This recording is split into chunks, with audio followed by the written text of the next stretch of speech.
Magandang araw po sa inyong lahat. Musta po kayo? Ako po si John Adua ng City Cooperative Development Office ng Pasay.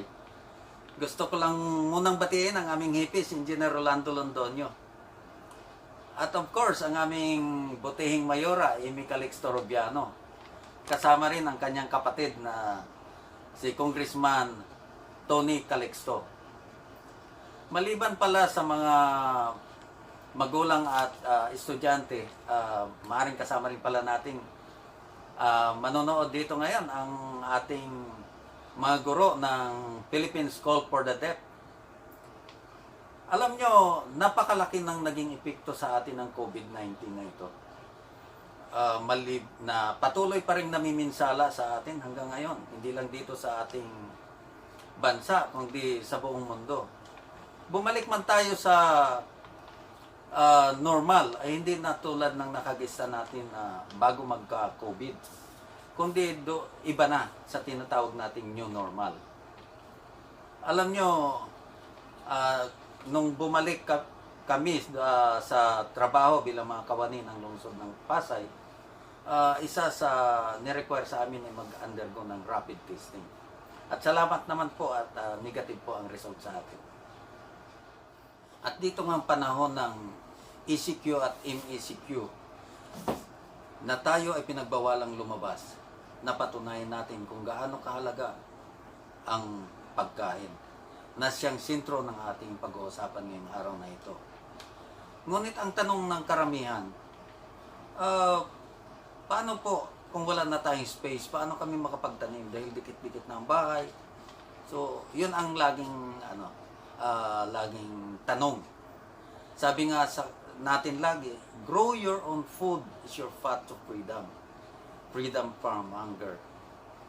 Sabi nga sa kasabihan, kapag may itinanim, mayroon tayong kakainin. At napatunayan natin na napakahalaga na mayroong tanim sa sariling tahanan. Magkaroon man ng lockdown o madiliman ng kaunti ang ayuda, nakakalamang ang mayroong tanim na pwede nating maanihin. Dito sa programa natin sa Pasay, sinasagot po ang mga katanungan na yan. Mayroon po tayong pinopromote na Pasay Fedro Program or System. Ang tawag po natin dito ay Urban Farming Technology or Vertical Gardening Appropriate in an Urban Setting. Ang tawag po natin sa mga system na ito ay Portable Farms or Containerized or Vertical Gardening. During these challenging times that we have switched to the so-called new normal, bawal na po ang mga crowd gathering activities dahil nako-compromise po ang ating health protocol na tinatawag. So, with our desire to continue to serve you, tulad ngayon ng mga hinihingi sa amin ng mga trainings, narito po kami at kailangan natin na sumabay sa hinihingi ng panahon. Kaya, narito po tayo, online na or tinatawag nating virtual meeting or webinar na tayo. Sa inyong programa ngayon sa buwan ng nutrisyon at bahagi ng programa ng Philippine School for the Deaf sa inyong virtual Brigada Eskwela 2020, I was invited to talk on gulayan sa tahanan. With that, ang maaari kong ibahagi sa inyo ay ang simple hydroponics system or setup. Isa rin ito sa mga urban farming system na nakapaloob sa ating programang pangkalikasan na tumutugon sa food security. At the same time, isa rin itong disaster mitigating measures. Dahil magkaroon man ng mga kalamidad na katulad nito, natural man or man-made, kung ang bawat pamilya ay mayroong tanim na gulay, meron siguradong mapagkukunan ng pagkain ang bawat tahanan. Mayroon po akong inihanda na presentation on hydroponic system. Isa po ito sa nakapalood sa ating programang Pasay Co-Fedro or the Family-Based Ecological Diversion and Recycling of Waste. Ang buhay kumasagana ay isa sa mga training modules natin. Ang tawag po natin dito ay Bayanihan Urban Hydroponics for Abundant Yield. Ang buhay is an MDG-based food security and hunger mitigation and improved nutrition program aims to address the increasing number of poor families experiencing malnutrition and hunger. Ang tawag nga natin dito ay hydroponics or soilless culture dahil ito po ay hindi tayo gumagamit ng lupa. Ang tanong nga ng karamihan, ano ba ang pwede nating itanim sa hydroponics? So tulad ng nasa nakikita natin sa picture, kamatis, mustasa, kinchay, kangkong, at ang pinaka-popular dito ay ang lettuce. So lahat po, marami tayong lana, mga green leafy vegetables na mas madali po i-harvest. 30 days lang. Kailangan karamihan nga ng tanong, tulad ng nabanggit ko kanina, paano po tayo magtatanim dito? Wala na nga tayong space na pwedeng pagtaniman dahil dito sa urban areas, kung hindi mga building ang nakikita natin dito, dikit-dikit na mga bahay. So yun ang nagiging tanong na problema. Pero sabi nga natin, kaya natin sagutin yan. Kasi ang nasa mindset kasi ng karamihan ay yung rural setting. Na kailangan pang magbungkal ng lupa, ganyan, tapos katapos magdidilig ka, maggagawa ka pa ng mga plot, magbubungkal gamit yung mga asarol. Pero dito sa atin, sa mga programa natin, sinasagot ang mga mga katanungan na yan. Dito sa simple hydroponic setup, ang kailangan lang natin dito ay styrobox, styrocups, at saka ang importante yung snap solution na kailangan natin. At yun lang ay kaya natin magpatubo ng mga gulay within 30 days, harvest na tayo. Katulad ng nakikita natin. Ganyan. Ito, napatunayan po natin yan dahil nagawa na natin sa ating mga demonstration sites. Kahit na nag-innovate kami, gumamit kami ng tawag namin ay breathable pot. Breathable pots nakalagay sa tawag naman namin, capillary grow bed. Ganun din. Pwede. Ito po yung mga innovations namin. Kaya tawag natin dito, portable farm, mga containerized or vertical gardening. So, ano nga ba ang hydroponics? By definition, hydroponic means water working, and in practical use it means growing plants in water and nutrient without soil. Dahil ang gamit lamang po natin na medium ay ang coco coir dust na siyang pagkakapitan ng seedlings na nakalagay sa cups. At siyempre, ang importante ay ang nutrient solution na hinahalo natin sa tubig. Ano nga ba ang coco coir dust na pangunahing sangkap dito? Iyan po, galing sa bunot. At ang pinaka-importante ay ang SNAP solution. Anong ibig sabihin ng SNAP? Ito po, tawag natin dito, Simple Nutrient Addition Program. 25 ml lang po ng SNAP sa 10 liters ng tap water. Kaya na magpatubo ng gulay at ang after 30 days, pwede na tayong mag-harvest. Ang technology po na ito ay na-develop sa UP Los Baños. Doon din po kami natuto. Ano nga ba ang mga kailangan ng halaman para tumubo sa lupa? Ang kailangan niya, tubig, importante, oxygen at nutrients. Ganon din po. Sa hydroponics, ganon din po. Tubig, gumagamit din natin ng tubig. Siyempre, yung oxygen at yung 13 nutrients na kailangan ng halaman para tumubo ay present po dito sa hydroponics, sa SNAP solution na ginagamit natin. Ano ba yung mga types ng nutrients na available sa lupa? Ganon din sa organic culture at sa hydroponics. Pareho lang po. Essential nutrients, beneficial nutrients. Kaya lang, ang napapansin nyo, sa hydroponics ay wala yung toxic nutrients na mayroon sa lupa at sa organic culture. So, yun ang pagkakaiba. Ang mga tinatawag na beneficial nutrients na nakukuha sa lupa, sa organic culture, sa hydroponics, ay pare-pareho lang. Silicon, sodium, cobalt, at saka nickel. Pero ang mga toxic nutrients, tulad ng mga lead, mercury, kung ano pa man dyan, ay wala po sa hydroponics. Kaya makakasiguro po tayo na malinis po ang hydroponics. So, which production system will provide a safer produce? Siyempre, malinaw na malinaw. Mas safe po ang hydroponics dahil wala po ng mga toxic nutrients. Ano po ang mga advantages ng hydroponics? Ang hydroponics po ay hindi na tayo gumagamit ng fertilizer. Hindi na rin tayo nagdidilig araw-araw dahil once na na-set up mo ito, ay babantayan mo na lang. Silip-silipin mo na lang after 30 days. Harvest na tayo. Pero tignan mo kapag kumonti ang at hindi pa time ng harvest, kumonti ang tubig, so magdagdag lang tayo ng tubig. Hindi rin tayo gumagamit ng pesticide.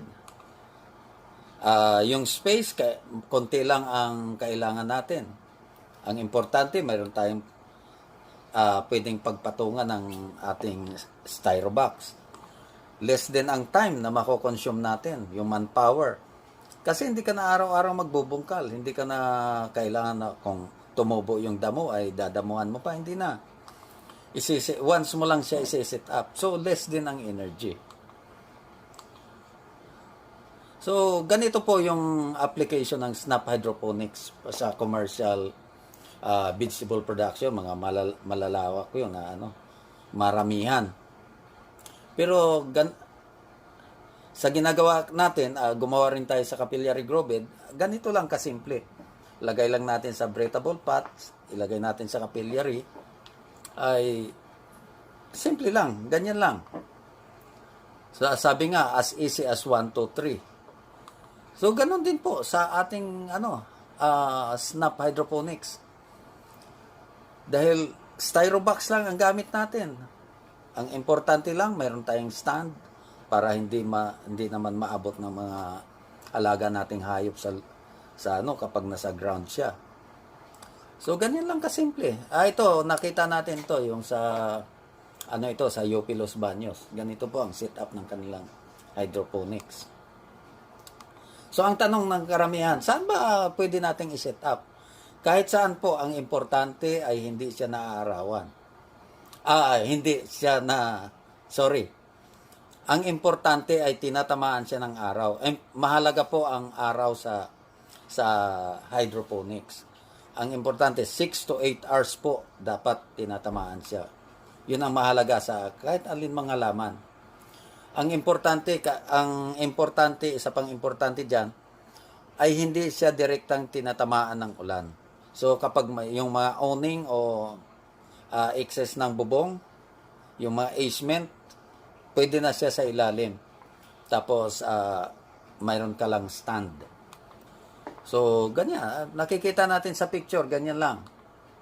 Napakadali siya i-set up. Kung maluwag naman ang inyong bakuran at medyo may budget para sa pwede mo siyang ipagpatayo ng ganyan.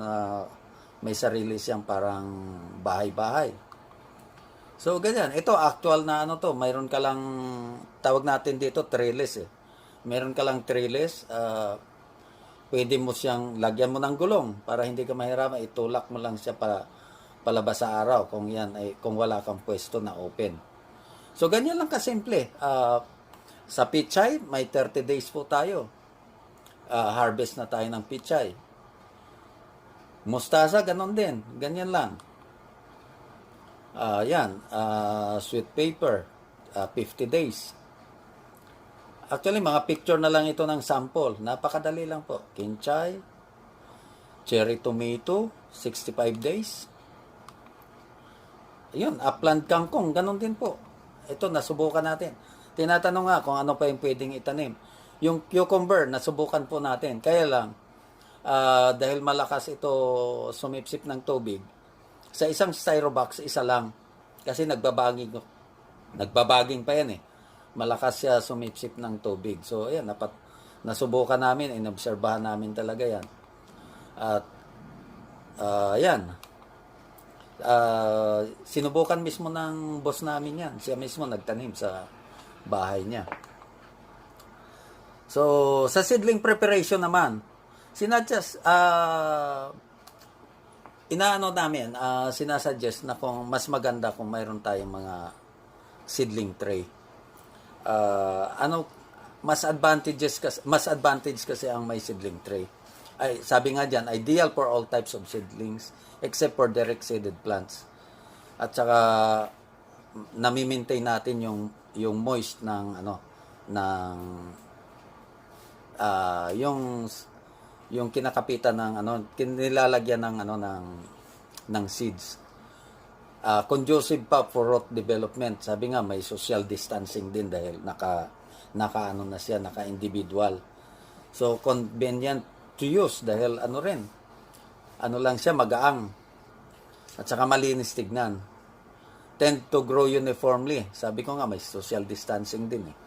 Dahil sabay-sabay. Ang tendency kasi kapag sa germination kasi kapag broadcast mo lang ng ganon, ang tendency niyan minsan nagkadikit-dikit masyado. Kung sino yung unang lumaki, yung kasunod na maiiwan, maliit. Yun ang Ang isa pa, pag nag-transplant tayo, mahirap ma-transplant, nasisira yung mga katabi kapag inihiwalay natin.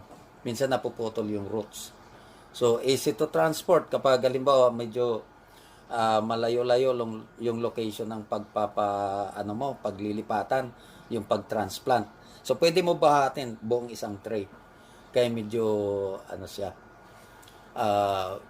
minimize stress kasi hindi na siya ganun kahirap Pag tinanggal mo siya, sungkitin mo lang ng stick, barbecue stick. Madali lang siya. Sa seedling preparation naman, unang-una, ang soil mix namin, ang ginagamit lang namin ay coco dust at saka vermicast. Tsaka hinaluan din namin ng carbonized rice hull. So, ganun lang. Kailangan basain mo lang ng kaunti. Hindi naman basang-basa. Kailangan medyo basa ng kaunti. Yung medyo kaya mong bilogin kapag hinawakan mo at pwede mo pigain, pwede bumilog. Tapos punuan mo lang ng katulad ng dito sa picture, punuin mo lang yung buong yung buong lahat ng butas ng seedling tray. Ganun lang. Pagkatapos, isa-isahin mo na yung individual seeds. Ganun lang kasimple. Tignan mo lang yung mga procedure tapos lalagyan mo ng ng sprinkler, gamitan mo ng sprinkler. Dapat medyo mahina lang ang kapag malakas ay maaanod naman ang mga seeds. So ganun lang kapag sa seedling preparation. So lalabas niyan ganyan kapag pag na-transfer mo na siya sa cups, ganun ang mangyayari. Pag nalipat mo na siya sa cups at nailagay na sa styro box. So, ganyan. Kung titignan niyo sa picture, madali tanggalin yung kapag nasa seedling tray. Ganun lang po. Ito yung sa bandang kanan, yan ang nakalagay dyan, yung 7 days. Kasi itong sa kaliwa, yan eh. Malaki-laki na ng kaunti. So, ganun lang po. 11 days, sinubaybayan namin yan. Yan. So, after 23 days, so, yan. At eksakto 25 days, ganyan na kalalago at pwede na nating gawing salad. So yung ilan nga sa mga nag-undergo ng training sa amin, yung inuwi nila yung kanilang pinaka training kit na dala-dala, nilagay lang nila sa bahay, kung pinatong lang nila doon sa nadadaanan ng araw. So nakita natin, simula yung picture sa taas, maliliit pa. Nung lumaki, nakita natin, nakayan ng magpalaki. At yung mga mga 4-piece beneficiary ng taga Marikaban, tinrain namin yan. Yan, nag-uwi rin sila. Ang naging problema naman nila, wala silang mapaglagyan dahil hindi na naarawan kapag nasa baba. Ang ginawa nila, pinatong sa bubong. Ganyan lang. So napalago nila at tuwang-tuwa sila. Nung dumami yung litos nila, inano pa nila, bininta nila, nagkapera pa sila. So, ganyan lang po. At ito, napatunayan natin. Ito naman, yung isa sa mga nag-a-adapt din ng ating hydroponics. Ito, sa taas ng bubong rin yan. Pinatong pa niya sa trellis din. At nakita natin, napapatubo ng ganyan, kalalago. So, in 30 days, lalo na kapag mga leafy vegetables, tulad ng mustasa, pichay, upland kangkong, litos. So, ganun lang. So, kayang-kaya natin. So, napakadali. Actually, mga sample ang pinakita natin. So, getting started, ano ba yung mga materials na kailangan natin? Unang-una, yung styrobox, siyempre. Ang styrobox na angkop sa ating hydroponics ay ang styrobox ng mga imported na grapes. So, kailangan din natin ng plastic, 20 by 30 na PA plastic. Hindi po ito ordinary plastic. Ito po yung ginagamit ng mga nag-iisda sa tindahan, sa palengke. Yung pambalot ng isda nila sa banyera. Matibay po ito kahit na mabilad ito sa araw. Hindi po ito basta-basta nasisira. Ang tawag na dito ay PE plastic or polyethylene plastic. So, yan. At saka siyempre, yung cups na ginagamit, lata na ginagamit natin na pambutas. Ano yan? Condensed or evaporated milk. Saktong-sakto yan sa laki ng styro cups. At saka siyempre, Scotch tape po yan. Scotch tape ang kailangan natin. Tapos, scissor or cutter. Tsaka siyempre, yung pantakal, measuring cup. So, yan. Kailangan din natin ng timba para isahang ano na lang natin, timpla, yung 25 ml.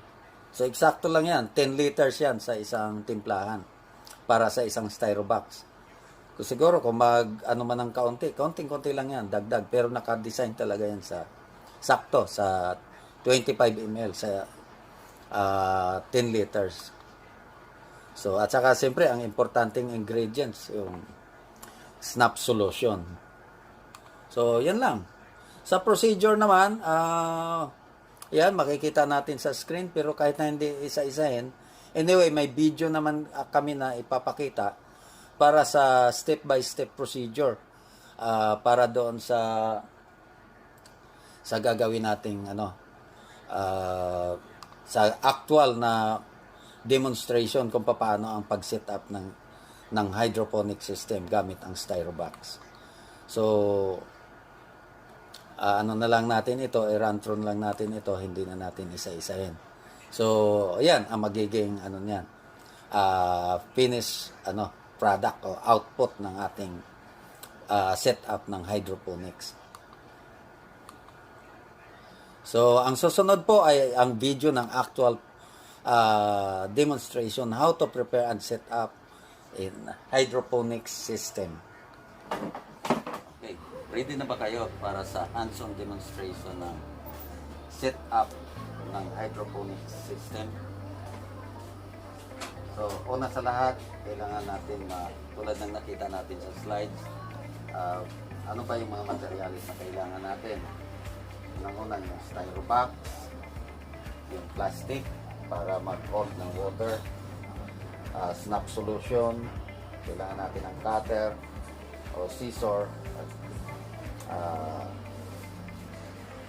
masking tape, at saka siyempre yung seeds na dyan.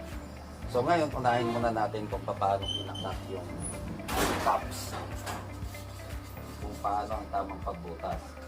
Ang dala ko lang rito ay mayroon ng butas, pero may ginagusto lang natin dagdagan. So ganito, yon para daanan ng cups. I-cut natin ng pa-slide ng pagganon para magkaroon ng butas na siyang dadaanan ng roots. So pagganon yan. Para siyang V. Huwag masyadong malaki. Okay lang na medyo maliit pataas. Kasi ito masyadong maliit. So, kailangan natin dagdagan. So, ganyan yan. So, kahit 4, pwede na. 4 na sides lang. Pwede nga ganyan yan. Para makita mo yung sa 4 na cord. Kung paano mag-transfer ng seedling sa cups. So, ito na yung seedlings, cups natin na mayroon na nilagyan na natin ng kaunting cocoa dust na siya mag-hold ng seedlings. So, ganito ang gagawin natin. Kailangan natin ng stick mula dito sa ating seedling tray. Kailangan kasama yung ugat at saka kaunting lupa. Ang gagawin lang natin, ganyan na ng kaunti. Tapos i-push lang natin pababa. So, ganon. So, yun na yun. So, mayroon na tayong seedling sa cups. Ang gagawin naman natin ngayon ay kung paano ginagawa yung paglagay ng plastic. Pero ngayon, kailangan natin ipakita muna kung paano binubuksan. Kasi ito ay may lock na yung styrobox. Ito ay styrobox na galing sa grapes, sa prutas na grapes. So, kailangan natin i-push ng kaunti sa ilalim bago hilahin pataas. Kasi kung hindi natin gagawin na i-push yan, dyan maaaring mabasag kasi mayroon lang lock ito. Ito nga, kailangan natin bawasan yan para huwag masyadong mahigpit at hindi tayo masira. So, kailangan natin. So, siguro unahin natin kung paano naman binubutasan ang pinaka-top ng styro cups. So, ganito lang yan. Ang kailangan natin na butas ay 8. So, kailangan natin sa bawat corner, ganito lang. At least mga 1 inch sa bawat corner ang distansya. Gamit itong ng condense, lata ng condense. So, lang natin, paikot. At pag naramdaman natin, nag-click. Ganun na yon. Tapos ito, para hindi tayo baka masugatan tayo, dahan-dahan na ipupos natin ng ganito. At yon. So, ganun lang. Ganun lang ka-simple.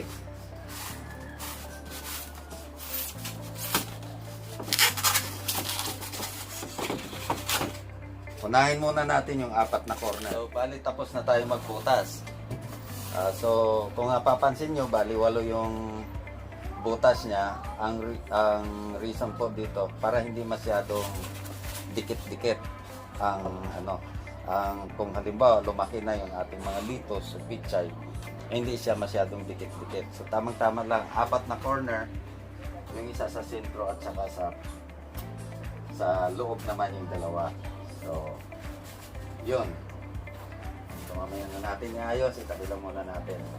So, sunod na natin yung plastic. Tapos na tayo sa pagbutas. Ang next step naman natin ay paano magtupi na para may maganda tignan yung pagkakaayos ng plastic dito sa ating styrobox na siya mag-hold ng water. Pwede naman natin ilagay yan ng diretso pero pangit. May magandang paraan po para maayos natin. Unang-una, para muna natin masukat ng sakto, kailangan muna natin nasukatin yung itupi ang plastic. Ibabase natin dito sa distansya niya ng loob ng plastic. So, tutupiin natin, dapat mapantay natin. So, kasi kapag medyo lumiit yung natin, pagtupi, ay medyo mapabanat siya at pwedeng mag-leak. So yun, tamang-tama lang ito. Dito sa kabila naman. So, yan. So, sakto lang. Tutuloy natin. Ang gagawin natin dito, Pag natupi na natin ng ganyan, yung sukat, nakuha na natin yung sukat, tupiin natin ito pabalik. Tapos lagyan natin ng tape para hindi masira yung pinakatupi. Lagyan natin ng tape. Ito naman kabila, ganun ang gagawin natin. So, tupiin din natin ito.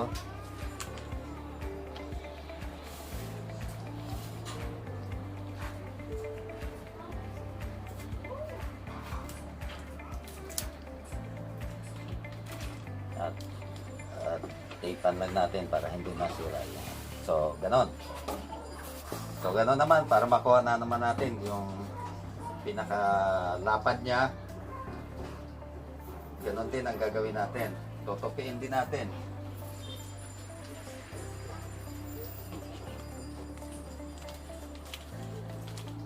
Ibabase din natin dito sa distansya ng ito, yung buka.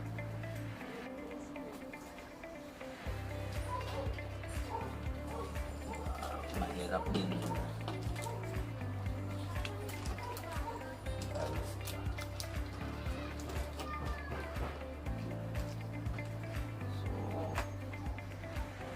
Kailangan balagtagan yung distansya niya. Ang kaibahan naman dito, kanina tinupi lang natin pabalik. Dito naman, tutupiin din natin pabalik.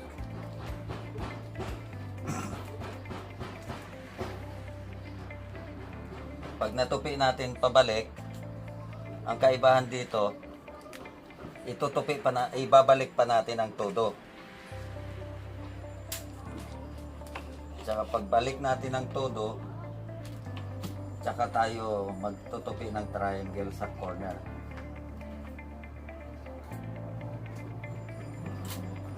Pero dito sa kabilang sa gilid ang tape.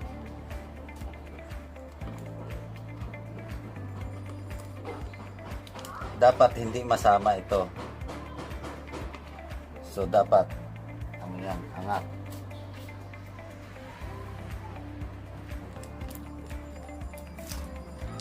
Ayan.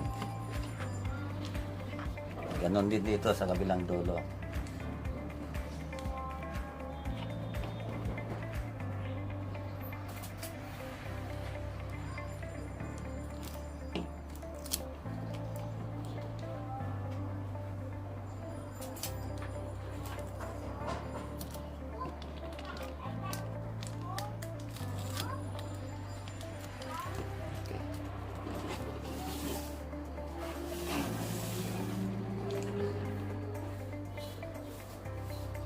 So natapos na natin yung tupi. Ang gagawin natin ay paplasta na natin dito sa ating styro box. So ilagay natin ang ganito. Iayos natin. So nagmukha siyang kahon. At medyo lumuwag lang ng kaunti pero okay lang 'yon, mahahatak naman. So pag nandito na, gagawin naman natin ngayon ay ang isusunod naman natin ngayon ay ang paglalagay ng tape. So ito, marami na ako na-prepare dito na Scotch tape. Ang inuuna natin dito ay yung 4 na corner. So hatakin natin para magpantay. Unahin natin lalagyan ang bawat corner na 4. So medyo atakin na natin kaagad para siya magtuwid. Kasi pag bumaba ito, dyan kadalasan nagkakaroon ng leak. So dapat na masigurado natin yung 4 na corner.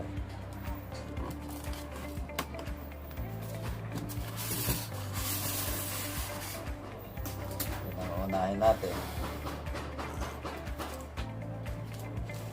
Tapos tsaka yung mga pagitan. Ito kadalasan, itong mga nasa gilid na ito na pinagtupian, So, medyo hatakin na natin pataas. Tapos, tupi.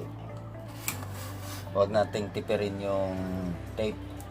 Dahil ito, pag nalagyan na ng tubig, maano na ito, hindi na didikit ang tape. So, lahat ng tape, damihan na natin. Siguraduhin natin na hindi siya mahahatak. Kasi, yan.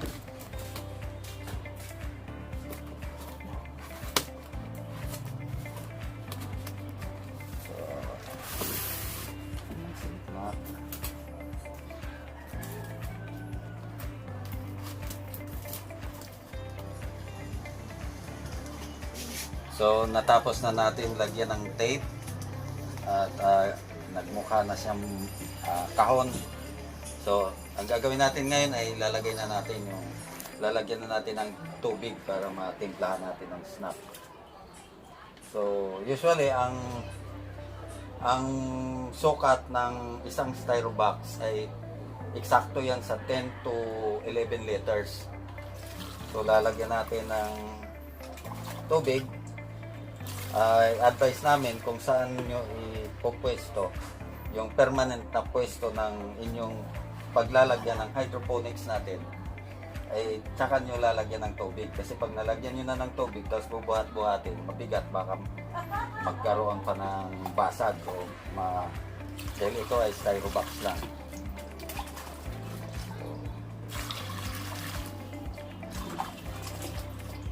Halos tansyado na natin ito kung gaano ang level.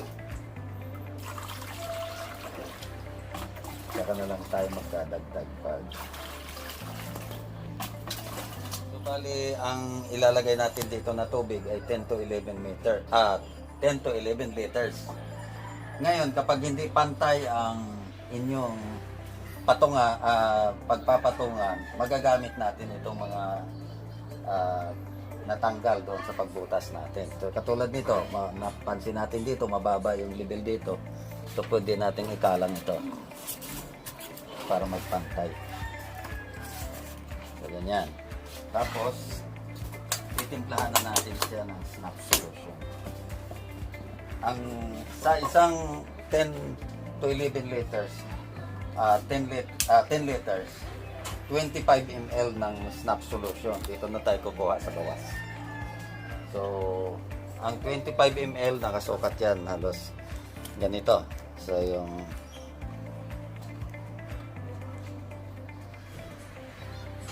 tapos, ihalo natin ng ganyan. Tapos, takpan.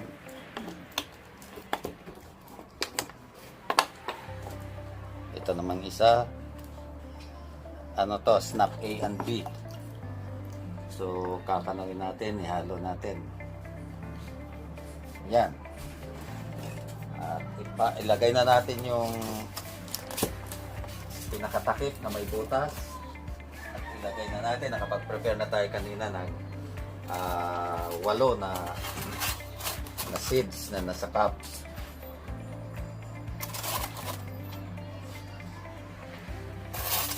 Yan. Tapos titignan na lang natin kung sakto. Dapat kasi ang nakalubog na tubig niyan halos half inch. So nakalapat kunti pa lang, so magdagdag tayo ng kaunti.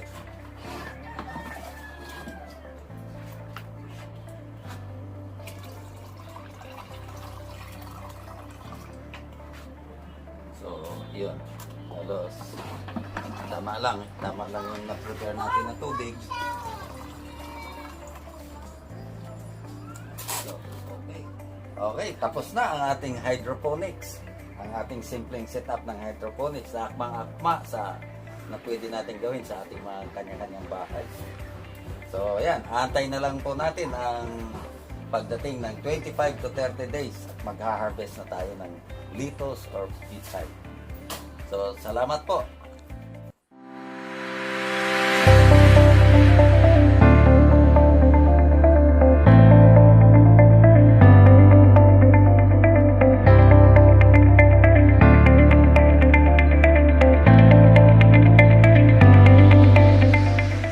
napanood nyo na ang ating video demonstration on how to prepare a simple set-up hydroponic system.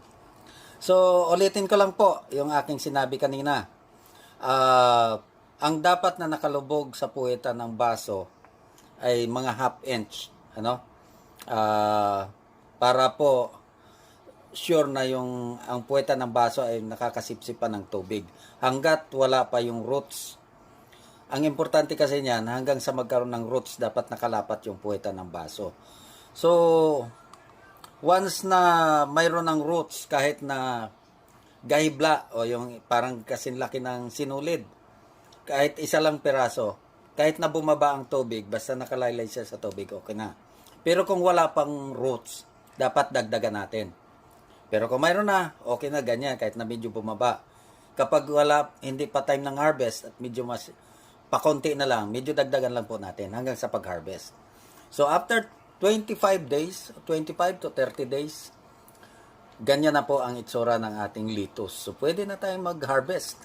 So pwede na may salad na po tayo. So okay, so ganun kasimple. Kayang-kaya ba? So ganyan lang po. Ganyan lang po tayo. So gusto ko lang i-share bago ako magtapos ay maipakita sa inyo yung ating mga Co-op Fedro Portable Farms. May tinatawag tayong sub-irrigated planters. Ito naman po. Mayroon po ang planter po natin na yan, gamit natin ay Decobox. Mayroon po yan divider na mayroong water reservoir sa ilalim na aakyat po ang tubig pataas through capillary action para masisip-sip ng roots ng ating mga halaman. At kahit hindi po araw-araw nadidilig, pwede po. Dahil mayroon tayong reserved na tubig sa ilalim. Ganon din po, ang concept ng capillary grow bed at sub-irrigated planter ay similar lang. Gumagamit lang naman tayo rito ng breathable pots naman, katulad ng mga nasa larawan.